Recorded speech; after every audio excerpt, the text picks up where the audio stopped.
The Zone Coverage Podcast Network. Ladies and gentlemen, the one and only. Taking care of plenty of business. Fantastically. Out of groovy sight. We're about ready to have a party. Welcome to another episode of That Gopher Hockey Puckcast. This is episode number 26, and this week's episode is brought to you by Perception. Perception for when you want something to change in a weekend or become reality. I am joined this week by, I'm Nate Wells. I'm joined this week by Drew Cove of the Minnesota Daily, Tom Schreier of the Zone Coverage Podcast Network. I think you're skimming off the top here. As the network administrator, I need to make sure you're not making some side money from Perception. Oh, Perception. Oh, you know what? It'll change. It'll change quickly. So don't worry. Oh, hey, we're a shortened group today. I mean, we're back to the normal group. Yeah, we're the same group. Did you not enjoy that, Drew? No, it was good. I'm just saying we don't have a packed studio. I mean, these gold chairs aren't comfortable for everybody. Jingle all the way, baby. Yep. Yeah, just down to the regular crew. We don't have a guest this week. Yep. We are talking about, everything that happened since the last time we recorded. Yeah. And there were no games played, but more happened in this week than yes. just about anything. Yeah, off the ice, everything happened for Minnesota. On the ice, nothing happened because they lost out on a 6-card bad beat. But talking about Vegas. Talking about yes, because everyone here listening knows our production meeting. So I think I'm saving some of this stuff on the front end. We're distributing it wide and far. Wide and far. Oh. For anyone playing bingo, there you go, production meeting stuff. Yep. But so off the rails, checked. So, all right, so what has happened since the last time we recorded, which last Monday? Well, Minnesota has a new head coach, or will have a new head coach after Don Lucia stepped down. They will have a new top defenseman after Ryan Lindgren signed with the New York Rangers. They'll have a new top forward after Casey Middlestat signed with the Buffalo Sabres. Oh, and the team that beat him on that 6-card bad beat is in the Frozen Four, which is why you had that perception to begin with. Minnesota sports, baby. And 3 Big Ten teams will be joining them. Again, perception. So 3 CCHJ teams. You get it right, Nate Wells. Tom, I'm just happy that you know what the CCHA is. You know what? I'm a traditionalist. They get rid of my WCHA. They get rid of the CCHA, and this is what happens. Ooh. You got. I don't know what. You're pushing a lot of buttons. I don't know what accent I'm doing. You went like Southern, even though as the WCHA just goes more north than here. If you can. I'm an Alabama Huntsville Charger fan. Have been since 1989. By the way, one of the great rivalries in college hockey that we really should talk about more is Huntsville Bemidji, and it's all because of the fact that they played each other in like Division II championships for like 5 straight years. Oh, is that right? Yeah, so like those two programs like straight up hate each other. That's like the crazy. Fan bases. Yeah, I'm glad. It's one of those like things that like you don't realize until like you just straight up run into it, but. So 3 Big Ten teams, and Minnesota Duluth will be at the XL Energy Center in the Frozen Four.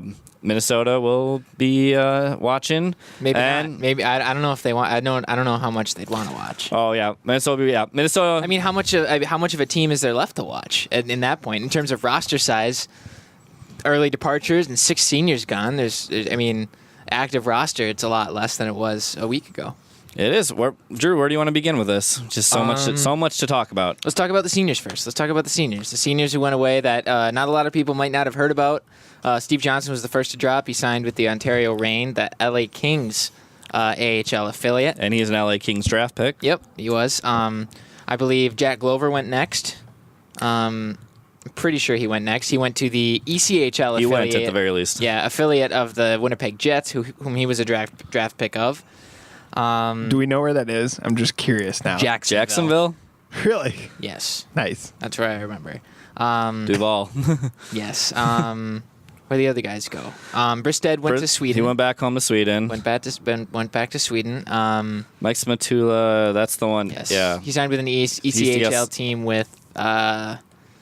He wasn't drafted, so I don't know who he signed with. No, he what was it? That's a good question. I cannot recall at this Great point. job, production Yeah, meeting, good, everyone. great production meeting. I know I was missing it with some of the seniors. I distracted with my CCHA take, which will resurface, but continue. Yes. That's a Nick Laird didn't sign. Yeah, So Nick Lear didn't sign. So that's it for the seniors. They're playing in respective AHL, ECHL destinations. But moving on now to probably the more big news that you probably heard of, especially the big news breaking this morning. Casey Middlestat is no longer will no longer be playing hockey at 3M Arena at Mariucci. He signed pro with the Buffalo Sabres. This morning. I don't know. I don't think it's reported yet if he's this morning as we're recording. Yes, this morning on Monday morning. Monday morning. Cue the Fleetwood Mac song, and Middlestat will. I know it's been talked about that he'll either go to Rochester or the pros. I believe he's going to be with the pro team. He'll be with for the pro rest of the team, season. so he can burn a year off of his I think entry-level contract. that was the incentive, so he gets a year closer to signing the new contract. Also, Ryan Lindgren signed pro with the New York Rangers. He reported to the Hartford Wolfpack right away. The same not the exact same way that Vinny Lettieri did, but he still ended up as in the XL Center in Hartford with. I think Vinny's still up with the Pro Rangers right now, isn't he? No, I think he's back because I guess he reunions of assisted sorts. because he assisted on Lindgren's first Yes. pro point. Exactly, which is so- always a nice. Of course, that happens in the power play, so which is about that makes sense. But yeah, so I looked it up. That after forgetting during our production meeting, Smatula signed with the Adirondack Thunder. Okay. They used to be the Adirondack Flames. They used to be the AHL. They did, and then and then they downgraded and they- changed teams, and the Flames. Weren't they Yes. the Adirondack Flyers too for a while? they were That at one sounds point. right. They were at one point as well. This is minor league hockey Yeah. talk with Drew and Nate. Now the AHL for the Flames is the Stockton Heat. Yeah, no, that's Pretty why. cool looking I logo. just don't like that you're calling my heart for Whalers. You mean the Carolina Hurricanes? No. That's hurtful, young man. Sorry, go on. I thought they were the Hartford Whale for a while, or someone Really? did something goofy No. like that. I don't They know. were the New No. England Minor Whalers, league and then they team. were the Hartford Whale. Oh, no, the Oh, Connecticut they were Whale. the the Connecticut Whale. Whale. That's Yep. yeah. The They're also the the fat Whalers. basically. the NWHL team in Connecticut now uses that as the. So now already, I think from what I remember from last year, we already have double the amount of early departures that we've had to see this year. Because only last year it was Ryan Collins that went pro early. So this year it'll remain to be seen if anybody else drops or when anybody else drops. It's interesting to see from here, but now if you think about it, the Gophers had a lot of departures. Now that once you tally it all up with the 4 seniors that signed, Nick Lear's gone, and the 2 early departures who were a key part of the defense and the offense for Minnesota. I mean, Middlestat was second in scoring, just 1 point behind Rem Pitlick with 30 points, and Lindgren was the top pair defenseman for both of his years at the U. So definitely some big losses for the team there. Certainly are, and yeah, both of those guys are underclassmen, freshman, sophomore. Minnesota hasn't had to deal with players leaving that early in a long time. The last 2 are Nick Leddy and Jordan Schrader back in 2010. The Gophers have been really good at getting those guys to stick around for a third year. Although you knew that circuit was going to be snapped with Casey Middlestat. It's a top 10 draft pick. They don't stick around too often. They don't stick around too long. You have to go back into James Van Riemsdyk to be the first top 10 pick who stayed a sophomore season. Maybe Cale Makar might do that with Colorado because he currently hasn't signed, but there's a lot of time. Some of those draft picks kind of sounded later in the summer. I'm sure Colorado will continue to have their chances to do so. But, yeah, Minnesota losing those 2 picks. And, there's a little bit more of a little bit more up in the air just not having a head coach. But Drew, which player do you think would be leaves the bigger impact for Minnesota to try to fill for 2018-19? I think Lindgren. He had a really big effect on just on how the defense really ran, and he provided that physical presence that not a lot of the other forwards might have had. Mike Smatula and Scott Reedy really being the only others that I can think of that really made a really meaningful impact physically.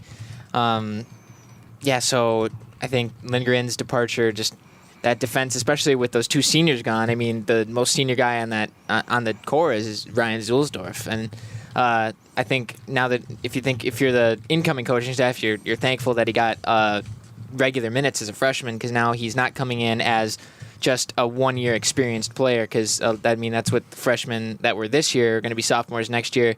They come in, they have 1 year experience, but they're a junior and they really only have 1 year, and that's it's probably not what they would want if that was the case. But Zulsdorf's now a junior with 2 full years of experience, and he's the most senior guy in that group, which is kind of I guess telling to how much the defense is probably going to miss Lindgren, I think.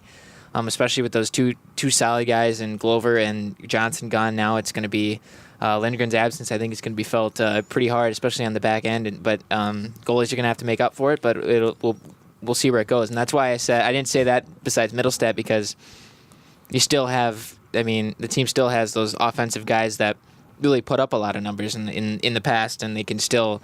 I think they're still going to be able to find the offense when it comes, if this year was like a flash in the pan kind of thing for the lack of offense they had. There certainly were a lot of times where, Lindgren and Jack Sadek both are just kind of that pairing that kept things going consistently. I guess you're kind of right. Sadek so Sadek will be back as a senior. Yep. But he's back, Ryan Zulsdorf's back, and then after that, you're kind of, it's I'm like Tyler Nanny's a junior, but he's really the 1 year of experience. Yeah. Sam Rossini played a little bit. Clayton Phillips a little bit, but you're kind of hoping a little bit more. He kind of got scratched down the stretch run. And at the very least, they're going to have to try to find one more defenseman to come in, whoever the new coach is. That's probably going to be their first commit. Yeah. To bring somebody in, just because you lose 3 guys like that. They only have one defenseman coming in, and they don't have anyone else who's eligible to come in at the moment. So they do have a hole there in the recruiting, there. And I mean, we're saying that compared to losing a top 10 draft pick, where those guys don't come around too often. But at the very least, you kind of are expecting. I think you can say that's safe to say you're expecting a guy like Casey Middlestat to maybe stick around 1-2 years tops. If you get the 2 years, that's kind of a little bit just extra. But what's the trade-off a coach goes through when a guy may leave after a sophomore year? So take Casey Middlestat out of the equation, because you know what happens to him. Like, are coaches more inclined to recruit a player they think will stay 3 years even if they're not as high of a draft pick? Or is there is that not really a consideration when recruiting? It is more and more now as college players are getting drafted higher and higher, and they're getting more consistent. It's kind of been a bit of a trade-off. Minnesota got a little bit too hung up and were in too far of the extreme during the middle of last decade, where you had guys like Phil Kessel, Eric Johnson, Kyle Okposo, all leave after like 1-2 years. And then you even had guys like James O'Brien kind of leave after 1-2 years, and then a few other guys just kind of not pan out, and it really put them in a really difficult spot. Michigan's a team that kind of had that same situation last year, where just years of early departures just really killed their depth, and it took them a bit to kind of recover, and they were able to do it this year a little bit more and kind of finally put something together in the second half. And then you'll have teams that kind of go on the other extreme, where they will try to just put on. They'll try to get those 4-year college players. But and Michigan State has guys who are like 27 or whatever, like Union, like Minnesota State. No one goes into Minnesota State as an 18-year-old straight out of high school. Even a guy like Jake Jaramko, who was Mr. Hockey in Minnesota. He went in. He played a year of juniors afterwards. He maybe could have come in last year. Been kind of ready, and they had him go back for a second year of juniors, and he came in and just let us up there. Backus and Ryan Carter both played 4 years. Do you know? I'd have to look it up, but they couldn't weren't. Tell you off the top of my head. They probably didn't leave early. But so it's a bit of a balancing. I mean, that was Union's advantage, right? Union had these guys who were in their kind of mid-20s, right, when they played the Gophers. It's an it's a bit. It can be an advantage. It can be a bit of there are different ways to build a team. There's no one correct way to build a team with college hockey. And one of the ways that teams that aren't going to get those blue chip prospects try to go around is by getting guys who are going to be older, those 22, 23, 24-year-olds. Ryan Carter played 2 years. Yeah, that makes sense. Zach has played 3. Okay. All right. Thank you, Internet Machine. But yeah, We just knew that. if you're going to be, if you're going to be there, if you're going to have like 23, 24-year-olds, and that also sometimes like Minnesota will have those guys as well because you need to have a bit of everything with your team. You can't just be a team of 18-year-olds. You're basically going to be boys playing against men. Yeah. So, but at the very least, I do think if you're Minnesota, you probably expected to have Ryan Lindgren for a junior season. I don't think you expected Middlestat. Lindgren kind of changed once he got traded to an organization that kind of needed more. Middlestat, I mean, is in an organization that he basically we had Amy Morris on as the Buffalo News during the World Juniors, and she basically was saying he's kind of seen as the savior of that organization because things are going so south right now. Yeah, if you check Twitter, it's a lot of people rejoicing and a lot of people that were up in arms before the signing happened that the Sabres needed something to happen. So the management was certainly under a lot of pressure to maybe do something to maybe kickstart this rebuild process over there for, I think, the 5th year of its time. So, yeah, it's interesting to see who will take the reins, I guess, from those two guys and who will come in and help. But I know there's I think later on we'll talk about some of who those key replacements might be. Yeah, certainly, Ron. Drew, you're coming back for your junior season of college, right? I'm returning to the University of Minnesota next fall. If he doesn't get kicked out. All right, we want to get that on the air. Yep. No, I'm planning on continuing my Okay. educational endeavors. Yeah, you haven't been poached by like the Strib or anything yet. No. No. Okay. But we should go talk a little bit about what we covered on Tuesday. The Let's do it. head coach of Minnesota, Busy Don day. Lucia. Busy not day. longer the head coach. Steps down after 19 years. It was a very busy day. Yeah. Yeah, it certainly was. It's going between that and just the Lindgren news and Yes. going through all that and stuff. And Yeah. it was certainly a busy day. I was glad we did the podcast on last week on Monday. So yeah, we obviously had Giles, and then remind me, Gopher Puck Live. Chris. Chris, yeah. We had him in, and the way you guys were discussing it, you're like, hopefully Lucia can kind of take a graceful exit. Is this what you expected in his press conference? If you listen to the press conference, it was a really Yeah. composed. I mean, I think there was a lot of people there, and I know from the emotions of it, it seemed like Lucia was pretty solid in his decision. He didn't sound like he was wavering. Like, you know what, I don't think I should coach anymore. He said, no, I think it's my time. So you just decided to step away, and it was I mean, I've certainly not dealt with a lot. I mean, I've obviously never dealt with a coach's retirement press conference before, but it went pretty smoothly from I think I guess what he probably wanted. He is still employed by the school, by the way, is. right? He So is. he's helping with the He's transition. employed. He's doing fundraising to finish off the weight room over at Mariucci. And I believe that includes also the ice shrinkage there.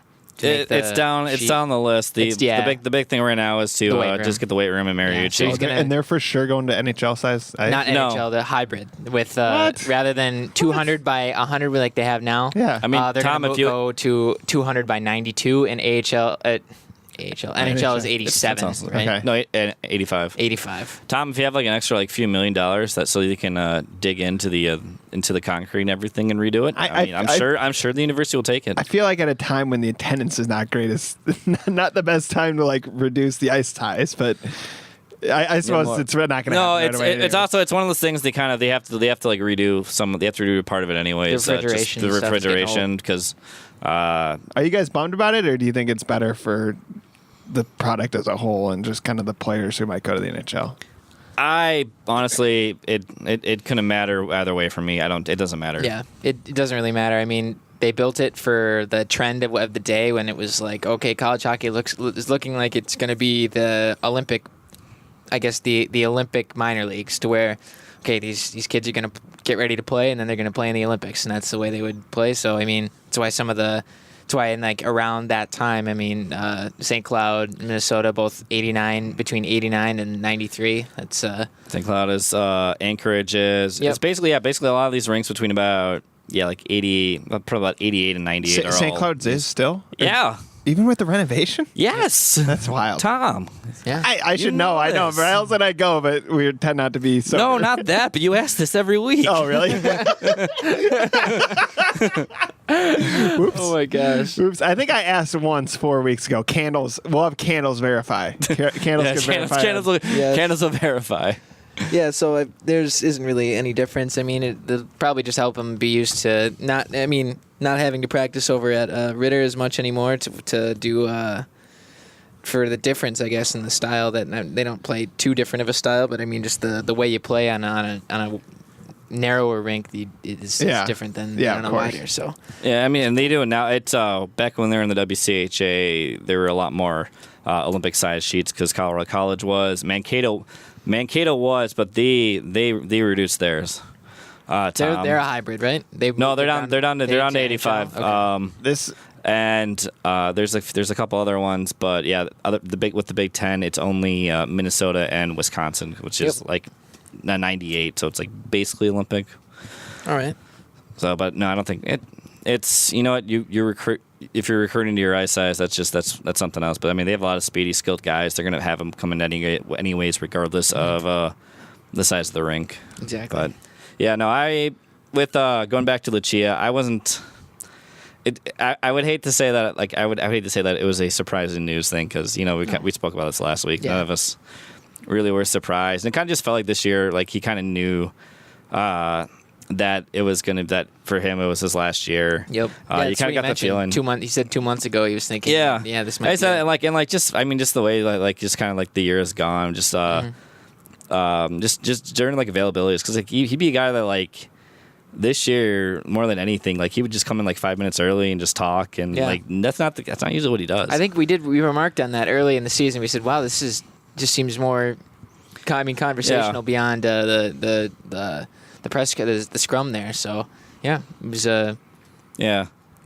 It was something like that where it's like, yeah, it probably is. And also I think it's as much as we hate to say it, it's kind of and we said it a lot last week, but it kind of just it felt like it was time for the university. It felt like Lucia was ready, so it's kind of regardless of what was happening on the ice, they're going to make a change, and he was going to make a change. So for the third time in, I think, 32 years, I believe 32, 33 years, the Gophers will have a new head coach.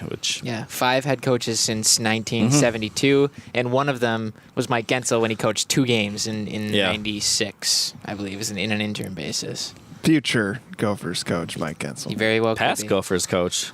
Past It Gophers, just said that. New, I'm just saying. past and future. I'm looking at my crystal ball. He could be there. I mean, yeah, could. he's one of the top candidates. Yeah. Yep.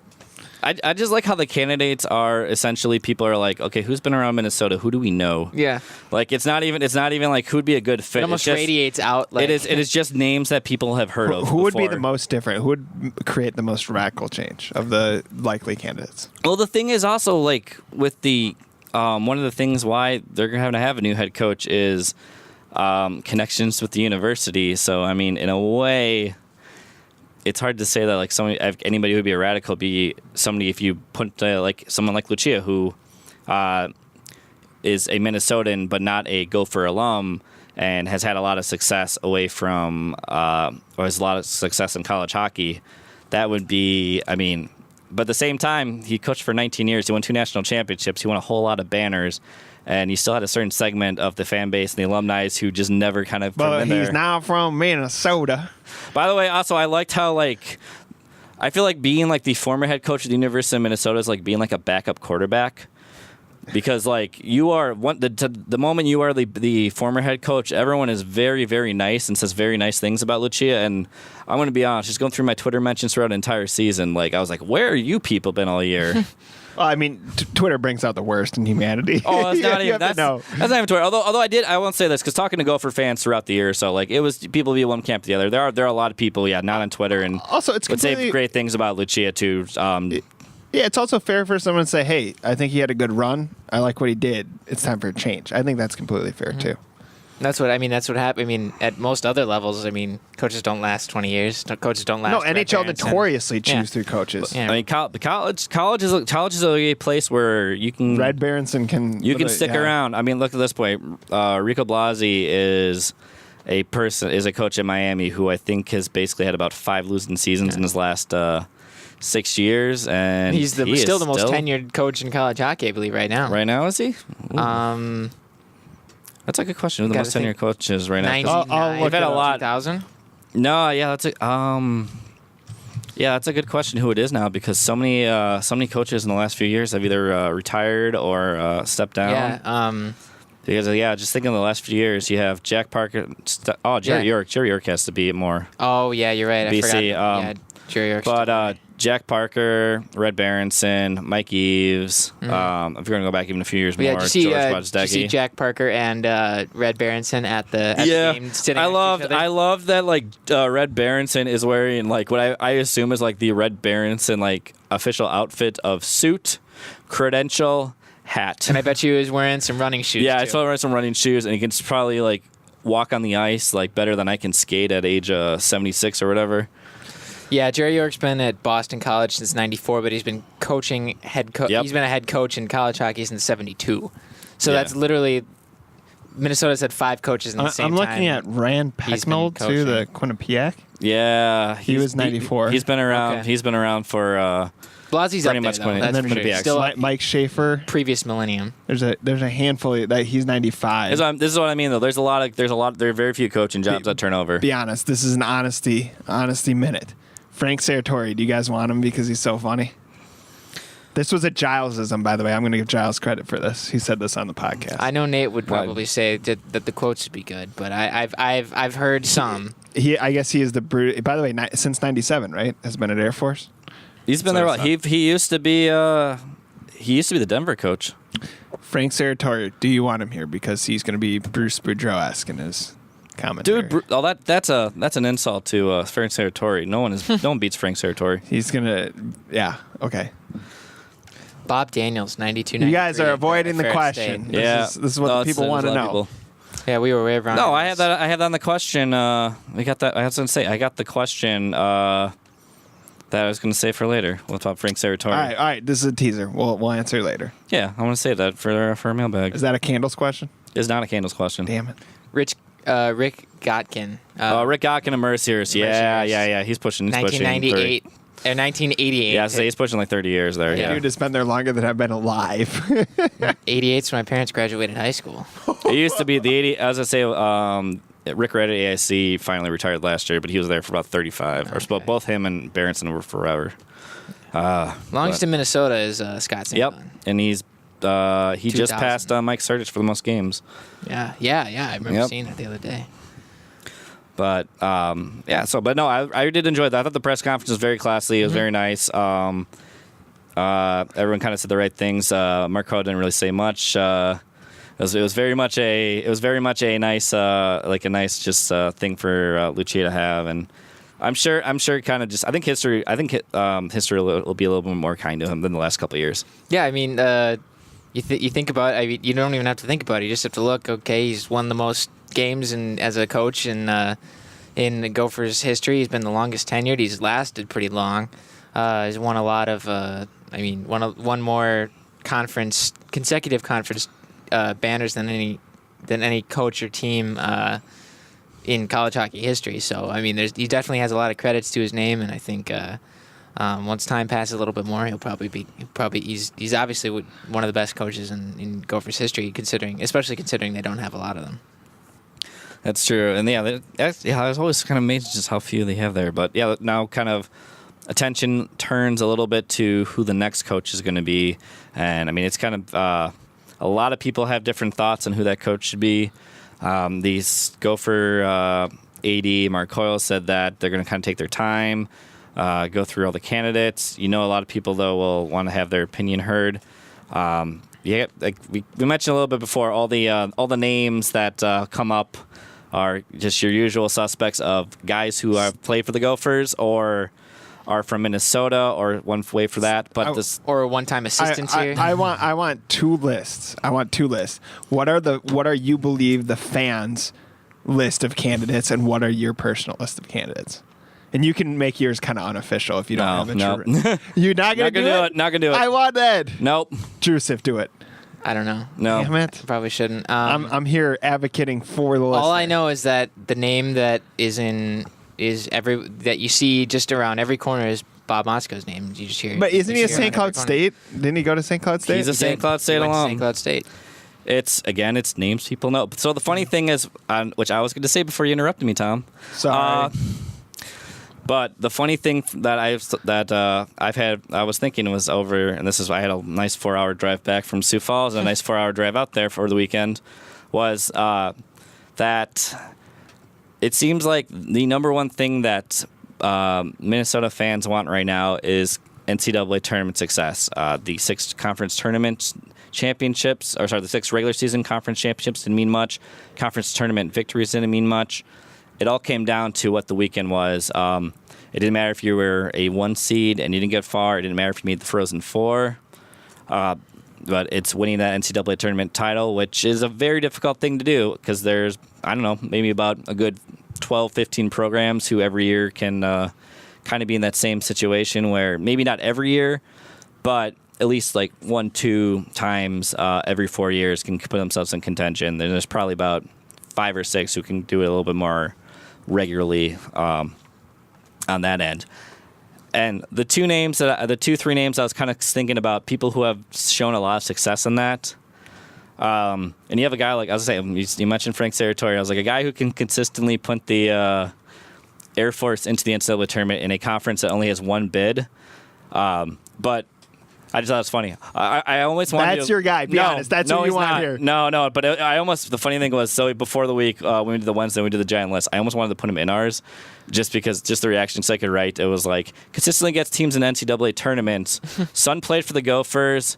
Once saw Santa Claus in a bar in San Francisco. I just want to write that down. Isn't he a good candidate though? Like if you can do less with more, you should be able to. Isn't that Notre Dame's coach? He went from like Lake Superior State or whatever. He won national championships at Lake Superior State. That's what I mean, though. If you can win there, you should be able to win with the Blue Blood. And also, when he took over Notre Dame, that was a program that had like no infrastructure, no resources or anything put in there. Like that program, like actually straight up died in the 80s, and then no. And I know the history of it, but it is a name you can use to recruit. Yeah, you know? But it didn't matter for about 15 or so years because they just put no resources in it. They basically were playing like in like a field house. So you don't see merit in. So I think there's a little bit of a difference in that. Yeah, I do. I understand the difference. But do you think a guy from Air Force could succeed at Minnesota with the name, with the connection, obviously, to all high schools? I mean, I don't. He could do so. I wouldn't. I'd be certainly. He's shown a way to He's shown a way to get the best of his team at that time of the year. Yeah. But I just want to throw that out just like a joke or whatever. But the 3 names that I was thinking of that are always kind of consistently right now in the NCAA tournament, and these are names that no one will want or put together. Even though this seems like the biggest thing to have, like Gopher fans just seem like they want this above anything else. The biggest change are Scott Sandelin, Jim Montgomery of Denver, and then Nate Lehman of Providence. If you ever get but Scott Sandelin and then Dave Haxel would be in the same situation of they'll never accept him because he's a North Dakota alum. Exactly. Scott Sandelin would want the job anyways. Yeah. But like, if you say that's what the important thing that you want, then wouldn't that be something you want to go for, not somebody that? And as much as I really like Bob, I do really like Bob Motzko. I really do think he's done a great job with St. Cloud State. But it's not like the Huskies have had a better postseason run than Minnesota. And like it's just in the same amount of time, Minnesota's done a better job of that. I saw that even before they lost to Air Force on the weekend as the number 1 overall seed, losing to number 16. In the last 3 years, they lost. And this is if you're looking at a Minnesota way, they were the number 2 overall seed and they lost to Ferris State, and the Ferris State team that was like 35 or something in the pairwise. Like they got hot the right time. Mm-hmm. They missed last year's tournament due to a bunch of injuries and people leaving early, and then they were the number 1 overall seed, and they lost to Air Force in the NCAA tournament, and the second number 1 overall seed to lose to a 16 since the tournament has gone. And you know what? I kind of hope that some of this would happen this weekend, and people looking at that realize just how difficult it is to judge an entire season on the NCAA tournament, and how much it goes into just that one weekend is what everyone looks at. Like, it really shouldn't be the case. He's done a great job at St. Cloud State, but if that's the one thing that you care about and what you're looking at, then I don't know what you're looking at. Exactly, and you could make a case also. I mean, after I know I saw on Twitter, you saw fans saying, okay, maybe this is the end of the. Some fans saying, I hope this is the end for Bob Motzko talk, and just making sure that. I mean, some fans are saying, okay, maybe he sounded good, but I don't know if some fans are probably saying, oh, I don't know if I want the heartbreak losing in the first round with a new coach. But I mean, you could make the case at that point where if you feel the requirement for being and the M man, I guess that term's been thrown around.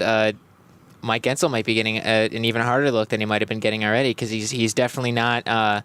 You've seen at times where he's not just he never was just a disciple of Lucia. He went off, did his own stuff, and he was he's a different style kind of coach than Lucia was. 2 questions. First of all, Motzko just uses this to get a raise, right? That's the best play for him. I said on another radio station. Oh God! I said on another radio station. This is probably the best that could happen to coaches around the country, because there are a lot of coaches are going to get a raise from the Minnesota job. Because you could say what it was. CCO. It was not CCO. Oh, okay. No. It was no. I'm not going to go through what it was. Secret. I was on radio. CCO. No, I was on CCO. It was. He was on CCO on Sunday. I was on multiple TVs. I was on multiple radio you know stations. what? I'm a big deal, Tom. Oh, God damn. He is a big deal. I'm a big Second question. Moving on. Okay. And I'm trying to remember what my second question was. You distracted yourself. I distracted myself. That's a first.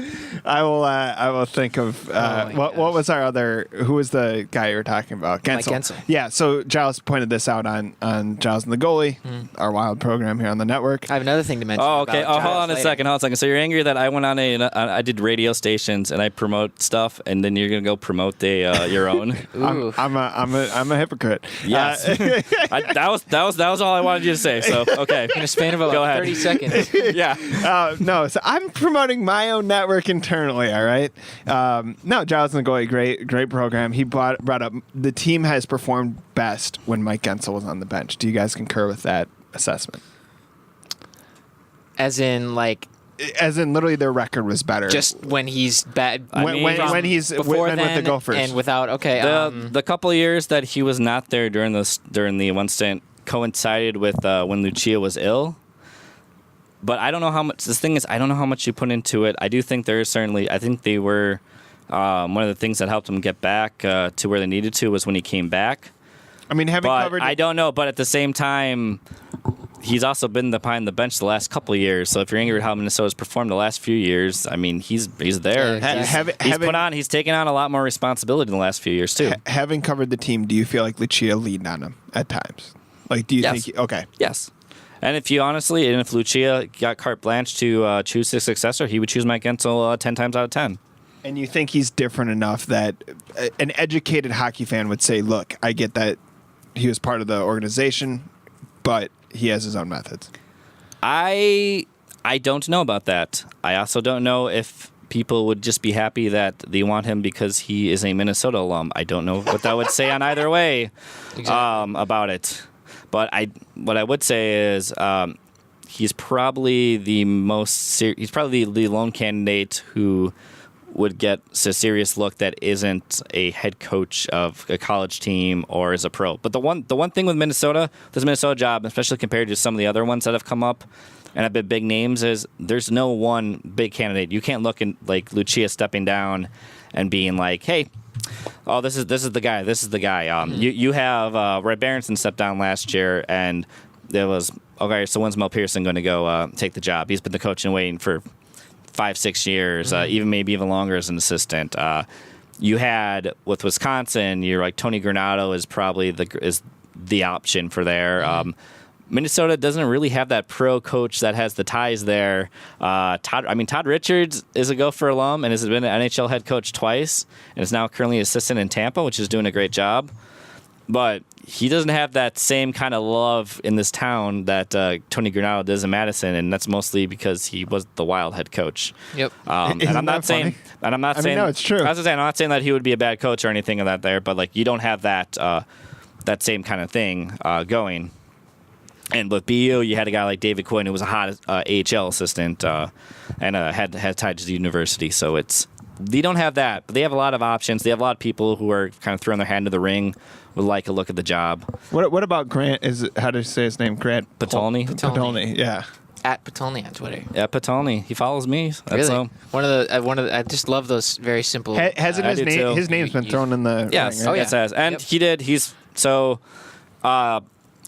was an assistant for about 7-8 years, and Until then last last year took the Northern Michigan job, which they play. He tried to have them plan to play a similar style that Minnesota does. They also had the Olympic rink up in Marquette, and he took a team that was picked to finish 7th in the WCHA to 2nd, and got him within nearly a game of the NCAA tournament. So he's certainly, I think he's WCHA Coach of the Year too. So he's certainly done a lot in his 1 year. You kind of look at him maybe if it's a little bit of youth. He's only 38. He's only his first year. I always kind of thought that if Lucia held on for maybe 2 or 3 or 4 more years, then you look at it Patolny in that same way that Mel Pearson was in Michigan. But Wasn't Lucia 1 year it makes it Lucia? How old is Lucia? Almost 59. yeah. 59. So if he was there 19 years, he was hired at 40. Yes. That's not unlike this dude then. No, but when Lucia was hired, he had taken Colorado College to a national title game. Yeah, he had about 2 Frozen Fours in a 4-year span. He turned completely around a Colorado College program. He completely turned around an Alaska program before that. So he had shown himself be able to do this before. He was a very young. Sure. He started off very young, but It's almost like people knew he'd be good. yeah. And that's again not saying that any of these guys would be back. I like most of the guys. Everyone that we kind of mentioned here. I like these people. I think they'd all be. They could all do a good job, and they'd be. I think they're all. I mean, the ones that we've specifically talked about are all up. At least what they're being talked about, and they're probably. Yeah. I would think they're candidates for the job. There's a reason. There's a reason they're being brought up as candidates, and this is a job. I mean, and it's a job with very unique challenges. There's a lot of pressure. There's a lot of expectations that go with the job. I almost feel like in a way that the job, whoever takes the job, needs to almost sell the fan base as much, if not more, than the players on the ice. Yeah, that could be true. I mean, that's I believe. I mean, that could be some of the reason why. I mean, why it's happening. I know that's what Lucia mentioned in his press conference. He said, there needs to be more people in the stands, and this next coach is going to have to be a part of that. And he said, Lucia said he wanted to make it as easy as he could on the guy to be a Doug Woog kind of figure for him, and also help with the renovations just to make sure that happens before he's gone, to make sure the pass off is okay. But it'll be interesting to see who it is, and they'll have a little bit of a responsibility there with a team that's now missing its two of its top players, and from Lucia's accounts that needs more fans in the building. Certainly did. Yeah, there's a lot of kind of things that any new coach taking over has to look at. I actually wrote a piece on this over at Tom's favorite site. But Zonecoverage.com. I didn't see that. I didn't see it on Zone Coverage. No, get away from the mic. It's over at the Athletic. Oh God! Thank you. No! But we had actually had a question. I think this is a good way to kind of transition to the mailbag. Where we got Nick Curtis asked just about that, where Lucia kind of opened up. And also, by the way, one of the other things I enjoyed, because Lucia went on K-Fan, he went to a few other places just talking with people, and everyone was just remarked about how loose and open he felt. And this is just kind of, I mean, you've covered for 2 years, so you at least you got last year and this year, and you notice the difference. There's a little bit of difference, yeah.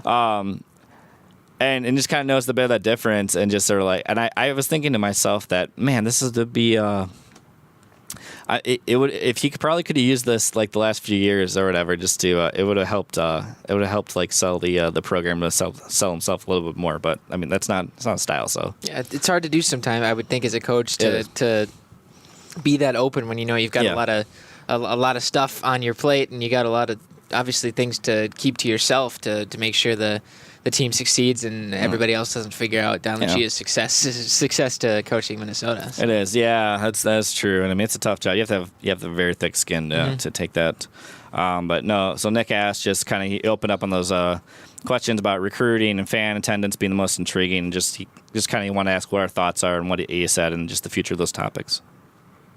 Sorry, I was reading a tweet. He was distracted. I was reading a tweet that caught my eye. Sorry, it was something I believe about Bob Motzko, but yes. All right, so thoughts on what Lucia said about fan attendance and recruiting, and what about the future of those topics? Yeah, one thing he said that was really interesting about recruiting was that the last few years, apparently he said that he'd been telling recruits for the last few years that there was no guarantee that he'd be the coach for their entire tenure. This is also a thing that like Minnesota. Red Berenson said for like the last decade too. Yeah, and that's I think that's definitely something that I would guess I wouldn't have thought of. So he's been telling recruits, and they've been coming here and with maybe the back of their mind expectation that well maybe I don't know if Don's going to be here while I'm here the entire time. So.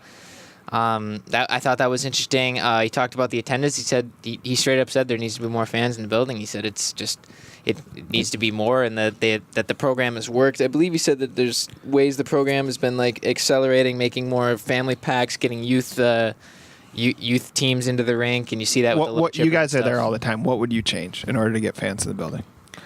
I'd add a few more tiers to make it a little cheaper to make sure you can get those families. Yeah. Because it basically It's pretty expensive. it's pretty expensive. Lucia said they were expensive. I think I'm remembering right when he said that, but I think he said they're too expensive. Yeah, they are, and I would get that. I think they kind of started to do a little bit more towards the end of the year, and there's more out of necessity. But it's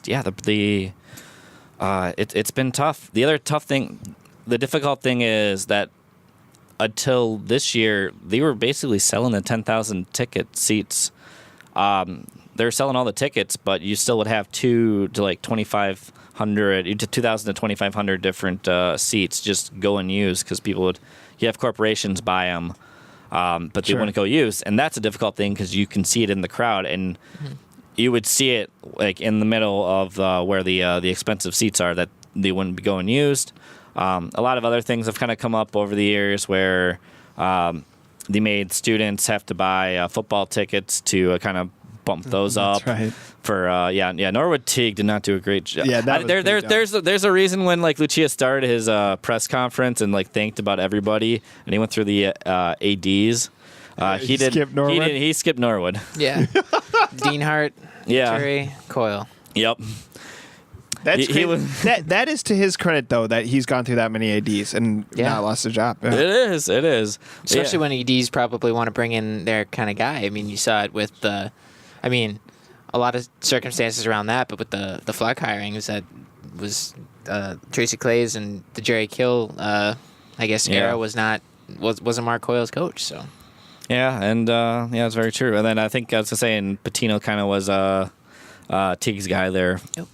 The way they did it, but yeah, that's is a very true statement. But yeah, there's so much things that they kind of have to do. It's not fair for a new coach to have to go in and do that and kind of sell the team, but in a way they need to. You need to have the program doing more to get tickets to get excitement going. It's too bad there isn't no PJ Fleck style coach of college hockey because that's a guy that would really be a lot of use. Sarah Torrey doesn't have that appeal. That, it's some of that personality seems like a recruiter. He's older, I think. Okay. I don't know. Just maybe not as I would. He's not going to have like a catchphrase. Who knows? I don't know that much about Frank Sartori, but from what we saw, I remember against Army also that series was if you think about it more and more, you can think of some of the ways that maybe that changed there. I mean, you saw also a very heavily traveled away team, but you also saw, especially over that winter break when all the students are gone, all the youth teams there. I mean, you saw pockets of these like bright orange jackets because all the teams so excited to wear their like youth jacket with their name and their number on the sleeve, and it's really cool to see all that. You see the pockets at the very tops of the sections, and you see them, and they're like always jumping around, and you see their coaches just on the ends, and it's kind of fun to see a lot of those groups there. And I mean, I think those weekends, especially during the breaks, was you saw a lot of those groups come in, and especially, I mean, you saw a ton of them in the stands, and then you saw, I think one weekend they filtered through every youth level from like age 7 to 12 of Woodbury Youth Hockey. Yeah, we did. Yeah, and it they was just like cycled them in. There was little chippers every period. It was back-to-back little chippers the entire weekend. Yeah, and just to get those kids out on the ice. I mean, if you're from a program standpoint, you see those kids and they say, "Wow, this is a cool place to play." And maybe, I mean, you see the recruits posting pictures when they were 5 years old next to Don Lucia when they say they're committing to Minnesota. So you get those kind of experiences. I think that helps fans, and that would help the recruiting too. It certainly does, and they need to that, and also, I know people have the Big Ten issue, and that's not going to change anytime. No coach is going to go in and change that. And at the same time, they're playing. I mean, no one has the power to do that. They don't have the power to. Grant Polney's like, I'm staying in the WCHA. You're either coming here, or I'm leaving. PJ Fluck, you're going to go play in the Mayak. Congratulations.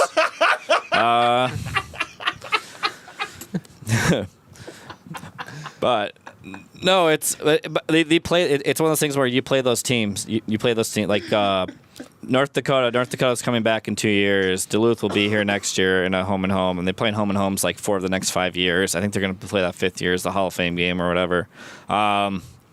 But they play these teams. St. Cloud was here this year. I think they're trying to get Minnesota State and Bemidji State on there. And then you have other teams. You bring in other schools, which has been great to see in the last 4 or 5 years. Where they bring in Boston College, you bring in Harvard. They had Clarkson. They have Clarkson and St. Lawrence come in. So you get different teams and the schedule. I mean, the tough part is they have to do a better job. They have to do a better job selling that these are top teams. Yeah, these are teams that historically good teams, and I mean, from what the Gophers got this year is a lot of them are still good teams. I mean, they're good teams now. They have been good teams. They're very recognizable names, whether or not they're an Ivy League school that everybody knows what Harvard is, but everybody might not know that they had Ryan Donato playing for them and that they were a pretty good. Is this team. an issue with the Gopher fan base? Is that they don't acknowledge how much better college hockey's gotten? I don't know if it's even a Gopher. It's like just a Minnesota thing, like Minnesota college hockey, where we're all in our little bubble. And college hockey has certainly gone a lot and changed a lot around it. And this is not even just the Minnesota college hockey. This might just be a Minnesota hockey in general, where we like our bubble. We like just being in it, and we don't care what's going on elsewhere. I don't want to hear about them Ivy Leagues. I cannot do a consistent accent. No, you cannot. This is kind of weird if you think about it. The Minnesota makes up 8% of all college hockey teams. That's just, if you think about that, that's just kind of weird. I don't know why, but it is a pretty internal thing where the Minnesota teams really think of. I mean, it's Minnesota, and the Minnesota teams think of almost. Especially during the North Star, you could think of it as its own entity, and then the rest of college, and then the West of college hockey, and then the broad of college hockey in general. Yeah, and it's difficult at times to watch other college hockey because Friday, Saturdays, if you're a major fan of a team, you're at the rink while other teams are playing. And even 5-10 years ago, there's a lot of good teams that just aren't on TV. They don't have their own TV, or they're very rarely. BTN has done a lot more nationally. CBS Sportsnet's kind of stepped up with the NCHC. ESPN is showing a few. Notre Dame, Notre Dame home games are on there, which was great for Hockey East for a few years. But it's very difficult. It's a very difficult thing. It used to be Minnesota could basically show whatever they wanted because no team had TV rights. Now you have to kind of deal with those. North Dakota's rights are a little bit more restrictive.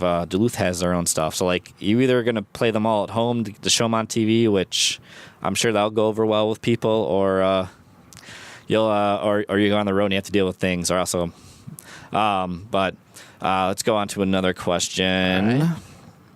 Although our friend Ben Remington asked, now can we clone Middlestat? I don't know if I think once he I think once he leaves, though, Ask our all those scientist, our clones- resident scientist, sir. Ask. Oh, I was about. I think once he leaves, all those clones are also Drew pro. is But putting you know on his what? glasses. Drew, you are the resident scientist. You're the student here.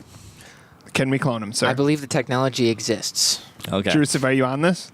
I'll talk to my friends over in the what science department would I talk to? Oh, just ask a scientist. Just shout there's into a one lot of the of different classrooms. sciences on campus. And Joseph, you're thinking about see it if too I much. wander into the mechanical sciences, well, they're not going to be able to help me there. Really, I don't Joseph, think. just walk into a science classroom and I'll head yell over. it. I'll head over to the biology lab and I'll see what they can do. I think you're onto something. Okay. All right. Jeremy asked my favorite Frank Serratori quote. And by the way, you guys do not have Frank's favorite Frank not. Serratori quotes.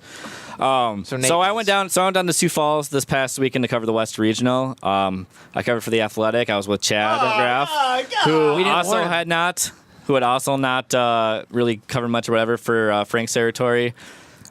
And it was just the greatest thing. Actually, I wish we had kind of Randy Johnson on as well for this reason because I wanted to ask him about that. Oh, you guys can invite him, but Yeah, no, I'll see. I will. But it was just the joy of watching people who were not used to Frank Serratori press conferences were just fantastic. And not only that, but all the connections that the coaches had in the West Regional. So like Motzko. So it was Motzko had coached with Serratori. Hastings played with him. Sandlin, like they all had these like great connections. And basically, Serratori went and did the first press conference and kind of went off on this. And each following press conference, the coaches were just trying to kind of one up everyone. So just kind of doing the stories, and it was just the greatest. It was so good. I want an example, man. Just an example. I mean, was it mostly quotes, like anecdotes, or sorry, was Yeah. it mostly anecdotes instead of quotes? Yeah, it was mostly, it was, I'm trying to think. I believe it was Hastings who had played for, I'm trying to remember if Hastings, which guy Hastings played with. If it was Serratori or from Moscow. They also said very nice things about Don Lucia as well, is what you'd expect. Because So Serratori's more because in the moment. Motzko and Hastings were assistants. Serratori is a longtime friend of Don Lucia and sent his son to play with him. And Sandelin's they've been coaching the coaching alum for a while.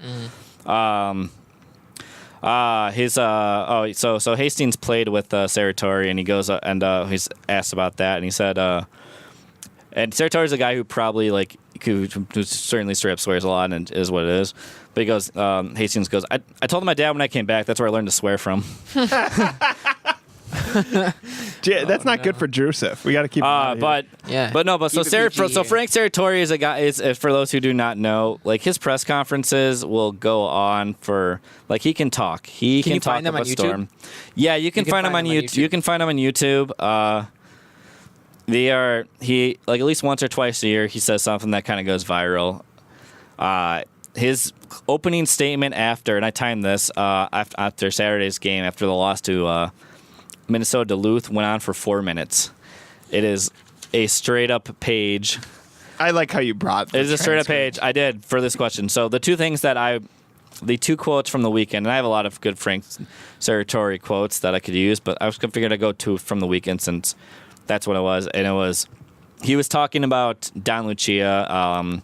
Chad asked him about that, and he said, I don't know why I'd send my son there because there's so many glamour queens there. And at first you're like, okay, well, he kind of slipped on there. And then he drops glamour queens about 4 or 5 more times in the story, and you're like just in his quotes, you're like, nope.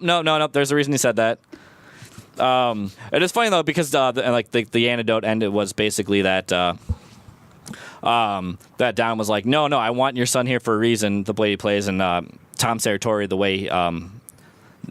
way he played was he's a guy from the NHL, just a hard nose, just a big grinder, and I remember watching. he was great. Yeah, I've watched him he play. played a. That he is played not before my time.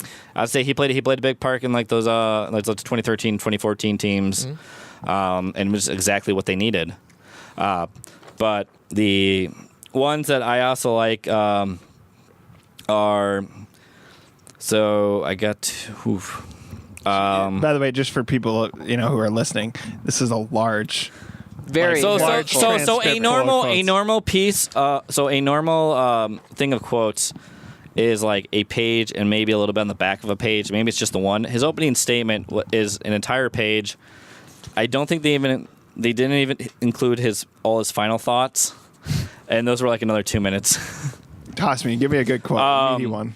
But so there we go. So I give our guys credit. Our guys aren't going to quit. They just aren't. That's not in their DNA. This is why we play Division I athletics at the service academies. We were an underdog last night. We were an underdog tonight against Duluth. These guys are going to go out in the real Air Force. When they're in our Air Force, we're the New England Patriots. We're the Pittsburgh Penguins. Division I athletics gives them the opportunity to compete and be the underdog. How do you respond when things aren't going well? How do you respond when you're playing against a superior force or a superior team? This is exactly why we do what we do when we play at the level we do. I like him. Yeah. As a quote machine, he is fantastic. So, if you never heard Frank Serratori press conference, I highly recommend it. I'm sorry you guys don't have like your own favorite quotes, but you can't have him around Drusiv. I don't want Drusiv swearing. Yeah, I've always said I want like a college hockey megacast, and just have Frank Serratori, Tom Serratori, who's the head coach at Bemidji, and his brother. You can make this happen. Yeah, I don't work for ESPN, but I wish I did for that reason. It's zone coverage. I wish I did to make this happen for this megacast. Oh yeah, they can't do zone coverage. And then you get a couple. And then you get a couple. But the Athletic could do it if we were doing podcasts with the Athletic. I don't know what accent. I don't know what comes out of my mouth most of the time. Go on, questions. Tom's extra Tom accent. I don't know what comes out of my mouth most of the time. Tom Schreier. No, but that's what I mean. Like I would love, like if ESPN, like I would love to have this happen to ESPN, where you have Frank Serratori, Tom Serratori, you could have Motzko, you could have Hastings. You could have like I'm trying to think who else would be just a great coach. I think you need to make this happen. And just have that coaching megacast where they're talking about the game and just shooting like a round table. Yeah, just kind of a round table. Can happen with zone coverage, but we know it. Whatever. Go on. Yeah, so a round table in our Jingle All the Way chairs. Yes. All right. Let's see. Patrick Ox asked projected starting lineup for next year's opener. Oof, that's let's see here. Starting like a starting five. You want to say a starting? I guess it's always. We'll say a starting five and a goalie. I guess this way. Should we say so? Who start? Okay, do Robson and Sharon both return? I think so. Yes. All right. So who starts between them? I'd say give the first game to Robson. Okay, so we got Robson. Do you think does anyone else leave among the defense?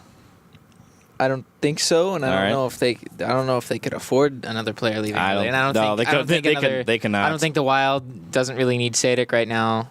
Obviously, they're really backlogged on defense, I believe, but otherwise Zulzar's not leaving. I think he's a Tampa Bay Lightning guy. They definitely are not going to. Speaking of other teams that don't need a more defenseman at the moment. Yeah.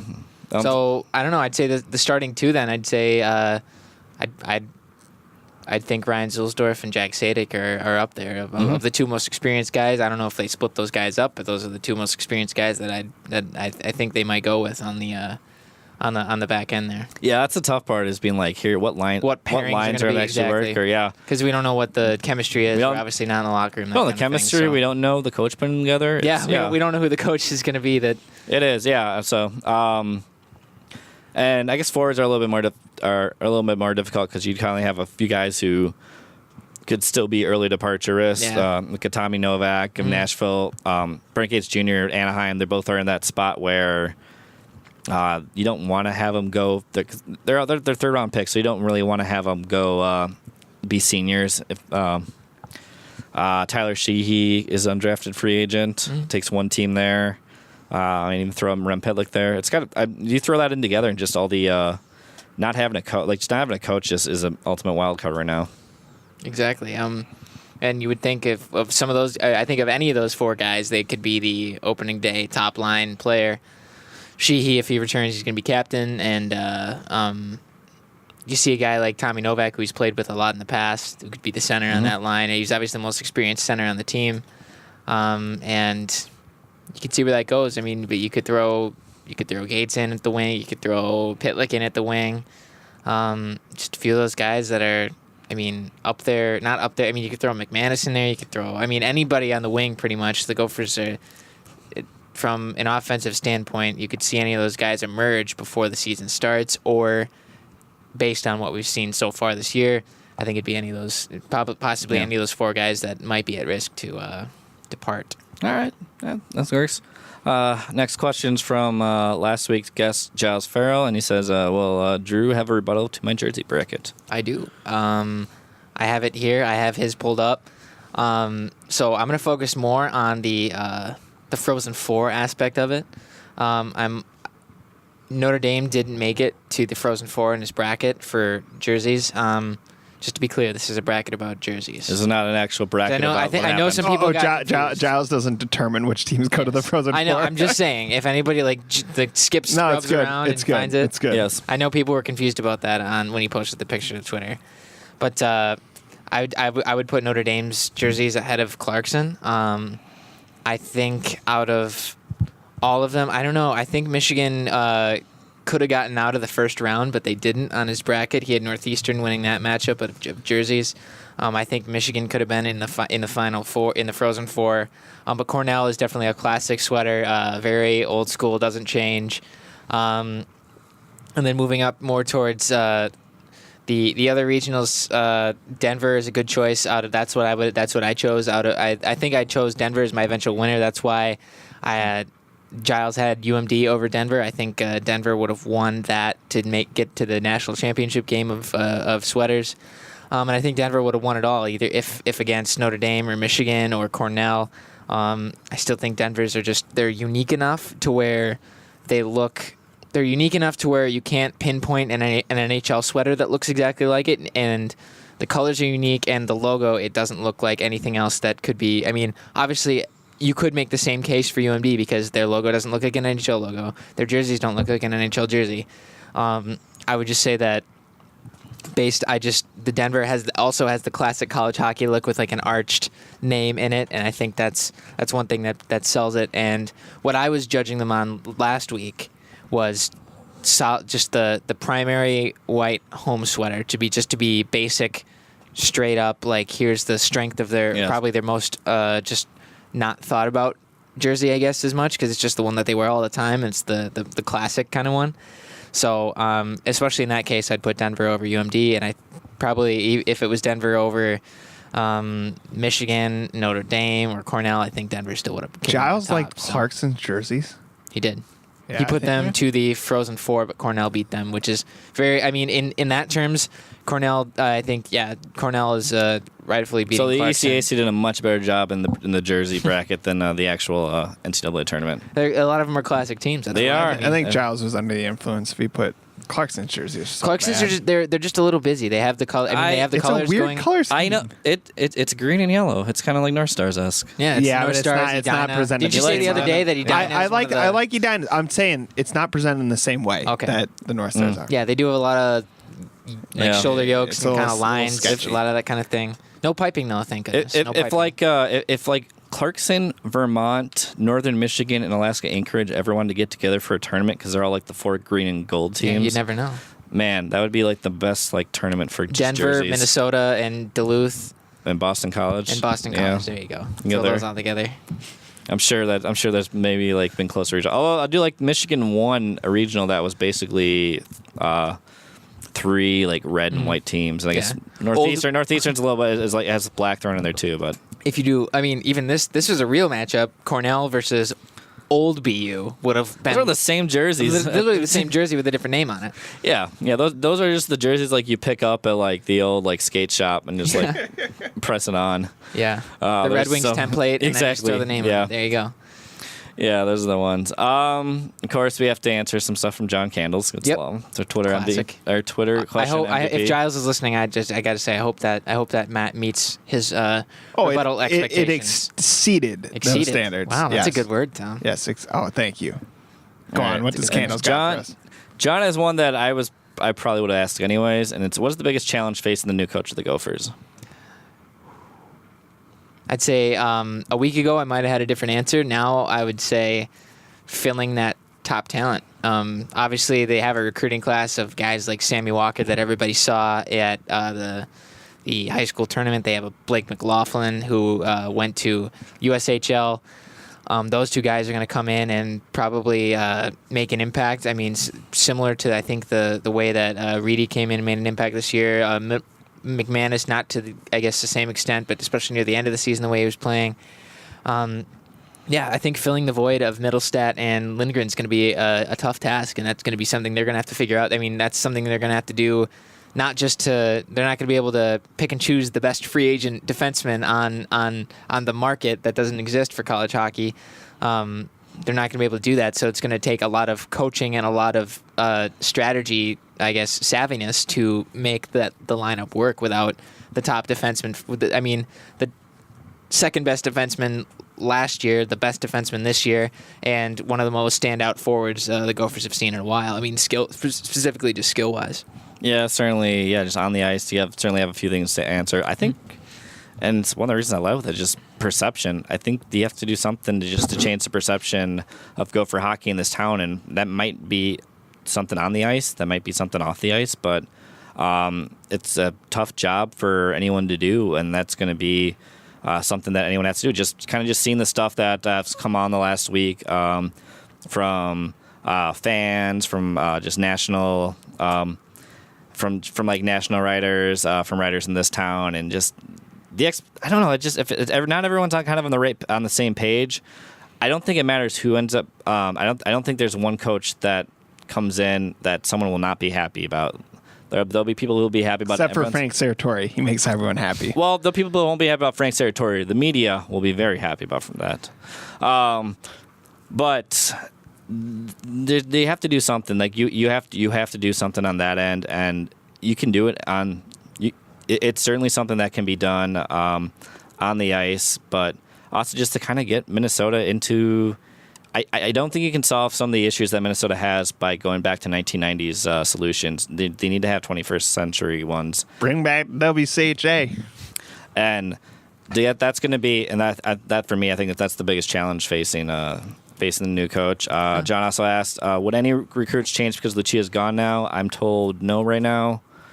That's why he did the program of service by telling him he might be out, right? That has to be part of the calculus there. They kind of knew. Yeah, but it's no. They got right now they're fine with the recruits. It's I think personally, if we're talking about big things that'll happen nationally, that's going to be another fun thing that'll come up in a couple of years where you have programs that have really overstocked commits, and they're not going to all be put together. Mm-hmm. They're not going to all be able to play. There's more money that's teams only get 18 scholarships and you get 27 players.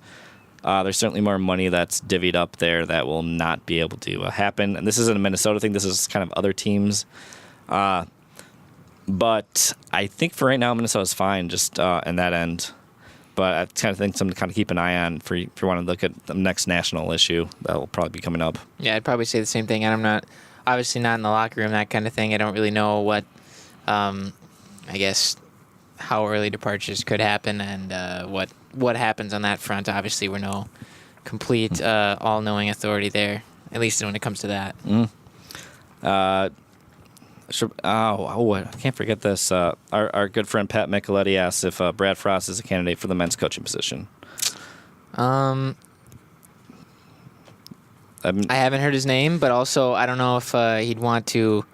I don't know if he'd want to for how much success he's had with the women's program. It's obviously the last two coaches there. I mean, just almost been an extension of just the success generally through that program's had.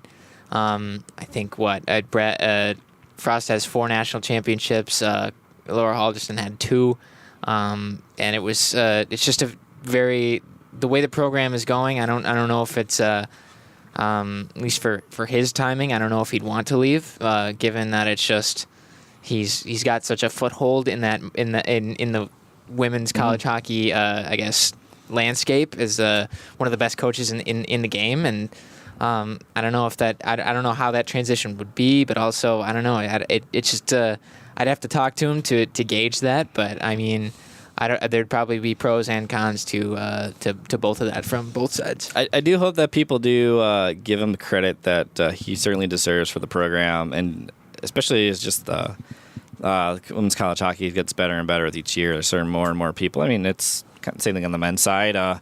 You have there's so much parity. There's so many great teams. I mean, Minnesota. I do hope that he gets the credit that he deserves on that. And honestly, there's a job I would love to see someone give Frost a chance. It's in 4 years the Olympic head coach there for Canada or the U.S., whichever one he wants. He's Canadian, but he's been here too. So yeah, I think he's shown just the number of Olympians that he's been able to coach and just get the most out of. I think he'd be a great one at that. I mean, especially based on last year, he coached half the team at one point. He coached half of the American team. Yeah, it was.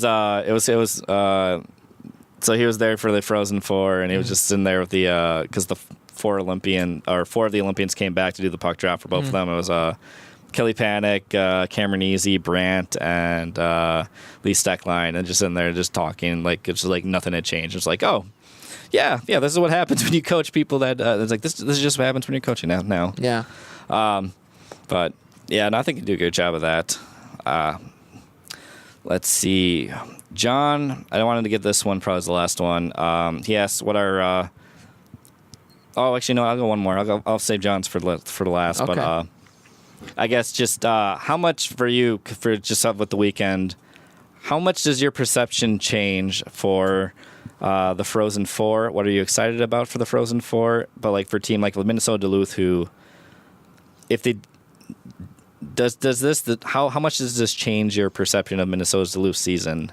That they're a Frozen Four team, but 2 weeks ago they lost twice. Yeah, a little bit. It's definitely changed because I know that I thought of them as more of a fringe team like Minnesota when coming into the tournament. And obviously, in 63 of 64 chances, they would have not made it. Yes. And that's if that's the way they win, that's the way they win. And that's obviously a very storied season to say, wow, they at one point in the last regular season game of the season, in the last regular season day of the season, they had such an underdog's chance to get in, and they got in. And if they win it all, that's one for the storybooks. But here's a stat for you: the last at-large bid has made it to the Frozen Four as many times in the last 6 years. This is credit to Brad Schlossman of the Grand Forks Herald, who's also been a guest on this program. Yep. The last at-large team has been the Frozen Four in the last 6 years as many times as the number one overall seed. So how about that for this is also the 13th straight year a 4 seed has been a 1. It happened twice, but like just how about that for parity? And this is what we're kind of saying. I got a with number. how much. How about them apples? Yeah, this is what we're just saying. How much your goal is to try to get an opportunity. You want to be in the dance. You want to be in the NCAA tournament, and that's what matters more than anything because you're giving yourself an opportunity. I think hopefully people can kind of come along and be fine with just having if you're winning a regular season conference tournament, if you win a conference tournament, there are other goals to have the season that make them and deem them a success. But I'm really kind of curious to see because these are all things that like years down the line you forget. You're just like, oh, they made the Frozen Four, and you kind of forget. Like Providence won a national. We had like Providence won a national championship. And you're like, oh yeah. They won as the last seed at the last large bid, and Yale did the same. Yale did the same thing that Minnesota Duluth did, as where they lost twice and the ECAC barely got in, and then won 4 games. So sometimes it pays to get lucky this time of year, but exactly. And the rest of the Frozen Four is Big Ten teams, which is just considering it's the 1, 2, and 3 seeds in the Big Ten. So they both they all made it out there in their I guess from their respective their respective regional and I believe all 3 came from separate ones, right? They did. Yeah, they were the only. Penn State. Yeah. Penn State was in the Ohio State region. Yep. But yeah, otherwise. Yeah. All 3 of them came from the WCHA, gentlemen. And I like how I say that. Now I realize that all 3 of them had to come from separate regions. Yes. Yeah. I was gonna because that is silly. It would be really awkward if they could both get together. Both from the same regional. What? Crazy, Drew. Isn't it crazy thoughts? Crazy. I was impressed. I was impressed by Ohio State. We'll get into more next week about the Frozen Four. Are you going to address my WCHA point? No. No. No. I lost my mind already. There's no. Drew was talking to himself over the corner here. Yeah. I was impressed. I was impressed with Ohio State beating Denver in the way they did. You had the second best teams of the Big Ten and the NCHC, who have been the two best conferences the season. I'm not surprised at all that the entire Frozen Four is from Western teams. You've seen that throughout the season where the West just dominated non-conference, and it wasn't close. And it really showed once again in the NCAA tournament that this is the year the West has been dominant. The NCHC has a lot of great teams. The Big Ten has a lot of great teams, and we knew it, but the tournament kind of just reaffirmed that. But to see Ohio State go through, and Ohio State's a team that I think we said on this show that their identity is people just forget about.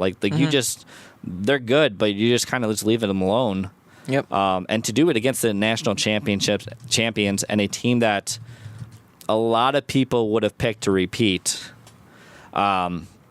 it says a lot just to be able to win. They go up 3-0. They give up a goal, and the next shift they go in and score.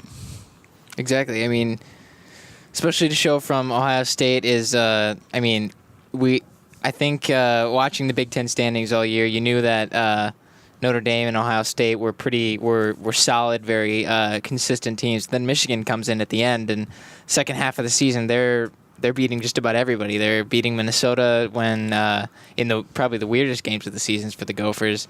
But then they almost won out, and they got solidified their place in the Big Ten tournament, and they made their way up into the pairwise, got into the tournament, and now here they are, Frozen Four, with two of their Big Ten rivals.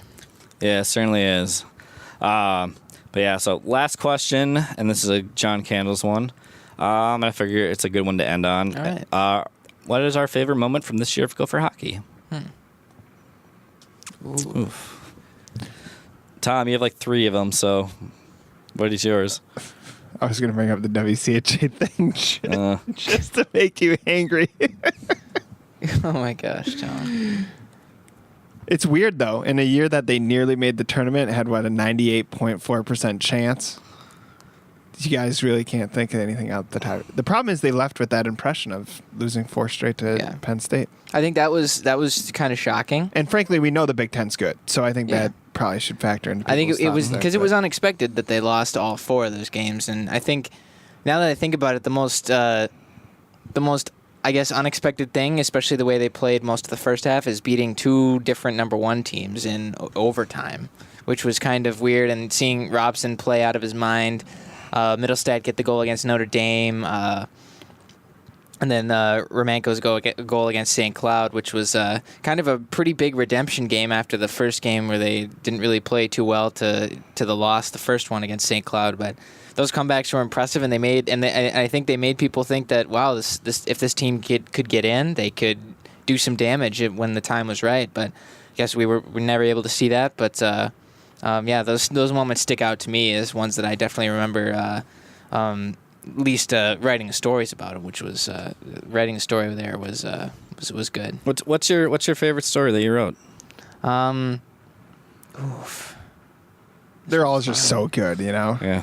Yeah. Why the Gophers should? They're like, I know they're all like your children, but at the same time, why? I read a great piece in Minnesota Daily. Why the Gophers should clone Casey Middlestad. I thought, just as our resident scientist, that was an Who wrote that? I didn't. No, I saw your byline. Oh, really? And I think your suggestion that Ben Remington should be the test dolly is correct. I think he gets cloned first. If it works out, we get Go Casey. for it. Okay. Yeah. Thank you, scientist. Mm-hmm.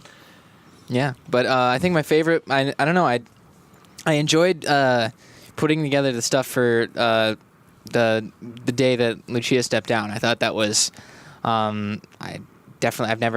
I've obviously never written about that before, a coach stepping down, and I think that was it was a good mix of history and finding stuff out and mixing the reaction and all that kind of stuff. And it was just a different way of writing it was weird because it's not obviously not a gamer. It's not not like a feature, not like profiling him, but it's different. And I enjoyed writing that story.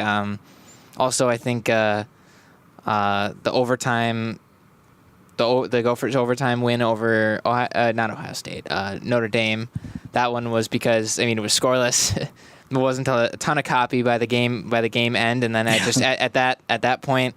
I was just remembering the game from there, typing it all out. Those are fun ones. I had that this weekend where Minnesota State and Minnesota Duluth, where like the first few iterations of the story you had to throw out, and I basically just focused on like 3 plays in overtime. Yeah, and it was just typing the whole thing out in one fluid succession and reading over it. I'm like, okay, I thought it, from what I did, from what I thought I captured the game pretty well, but.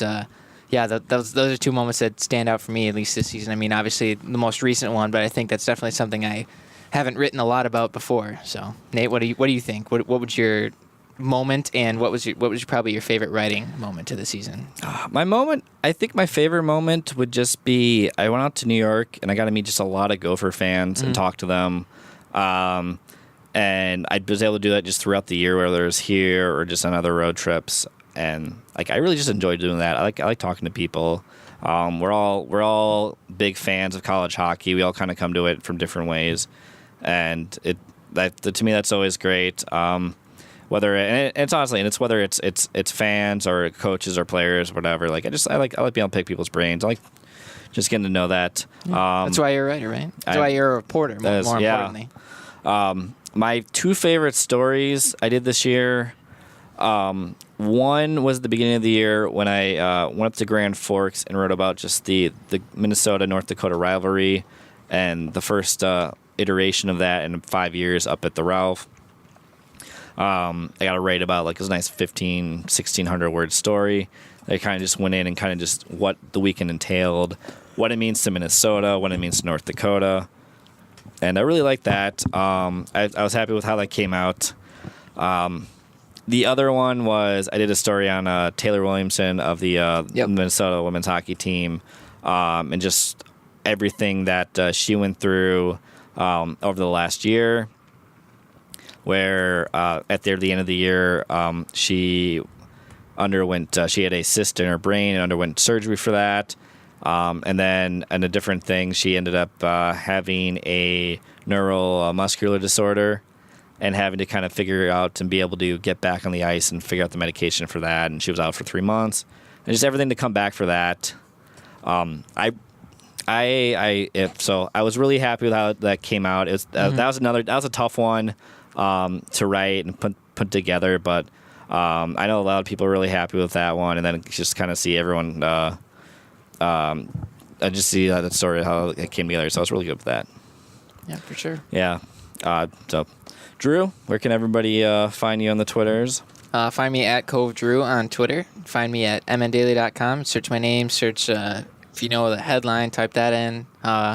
Definitely written a lot in the last week or so. I know my former editor Emily Polglaze. She tweeted at me right after the Don news got out, and she said, "Rip to Drew on his week of covering and writing all the time." And, so right now you're on the softball beat. Yep, softball beat. Yep, it's a first home series this weekend. Do you have pro day? Do you have pro day coming up? There is pro day coming up, but I have class, so my counterpart Jack Borick will be there. So yeah, I'm gonna be writing on softball. I'll be at Jane Sage Cowles Stadium this weekend. It should be good to get outside. I've been sort of checking the weather, but I don't know if I want to come to terms with that yet. So it's going to be pretty chilly from what I hear. Yeah, but it should be fun covering there. Check my story from this last weekend. Should have a good feature coming out this week. Definitely some stuff that I know a lot of hockey fans also might not know a lot about softball, but I think it could good help, especially on the way college softball works. But I know that, this is the first weekend. They played 31 consecutive games on the road. Every weekend since the start of February, they've been. I'd be curious just to know, like, like how do you deal with that? Yeah, Just how do you prepare to be on the road for being gone 6, 7, 8 weeks or whatever? That's a story, Drusif. half the week is that they're all gone. So it's be a student and an athlete at the same time. It's got to be interesting to figure out how they do that. So all that stuff should be in the daily this week, next week, till the end of the season pretty much, and all my stuff should be there, and all the news following Minnesota college hockey specifically should be there as well. As it becomes available, now that it's not really a scheduled thing, as it comes out, it comes out. Nate, where can we find you? You can find me on Twitter at Gopher State. I covered this past weekend on the West Regional in Sioux Falls, South Dakota, which I'm not going to lie. If they go back to Sioux Falls, I'd be very happy to have them do it. I thought they did a great job with it. It was really nice just to have so many fans there, despite the fact that North Dakota didn't make it and Minnesota didn't make it. Was it at the USHL rank? Yeah, the Premier Center. Okay. Did you go? Have you been to the new one? No, I've only been to Sioux City. I haven't been to Sioux Falls. Okay, so the new one, so the rink they posted in is about 4 years old. It's about 10,000. It's attached to the convention center and the old rink, and just the way we had to go through, I had to because like the parking was like by the old rink, so they just send us through like the back roads of the convention center. So like I was going through like back hallways where like I'm pretty sure like the WWF hardcore title was fought over in 1998.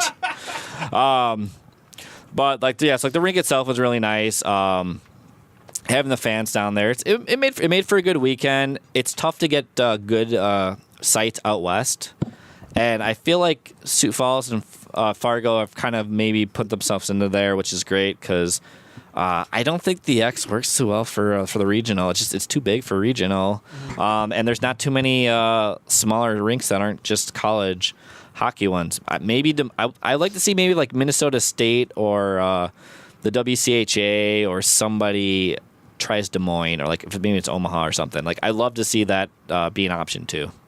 Aren't Des Moines? Well, I guess Omaha is the college rink now. Des Moines a big stadium. Yeah. Could you try Iowa City? Could that work? Is there a rink there? There's not. I thought they had a USHL team there. I wasn't sure though. No, they're trying to build. They're trying to build one. Well, they have our small ones, and but I don't know if they have the infrastructure for that. That's also a tough thing to do. But yeah, so I was down there in Sioux Falls covering the West Regional for the athletics. We got a bunch of stuff on Minnesota State, St. Cloud, Minnesota Duluth. I'll have probably something else on Minnesota Duluth by the time this podcast comes out. We covered the Frozen Four. I occasionally still blog the Gopher Hockey blog.blogspot.com. I usually try to put everything that I write, or I put these podcasts up there as well if you want to listen to them there. I usually try to do like also like a review of like at least like I try to get my radio interviews up on there. I don't always.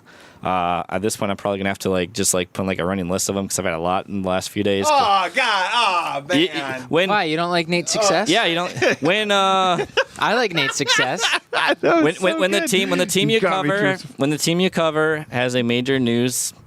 Has major news and a major change. People want to ask you about it. Yeah, I'm just jealous. Yes. All right. So, Tom, now that you're jealous, where can people find you? At Platinum Bank, which sponsors Drusif. Drusif, are you sponsored? No, I'm not sponsored. That's a nice hat you got there. Thanks. Yeah, you can find me at Zone Coverage. We got all sorts of different sports covered here. Obviously, Wild. The playoff push. The Wolves who lost to the Grizzlies tonight, which was not good. They're in 8th. Yeah, they lost to a team that lost by 61 points. On Thursday. I saw that, yeah. But no, all sorts of Minnesota sports coverage. Occasionally, Nate Wells deigns himself to write for our kindly little site, One Day Drusif.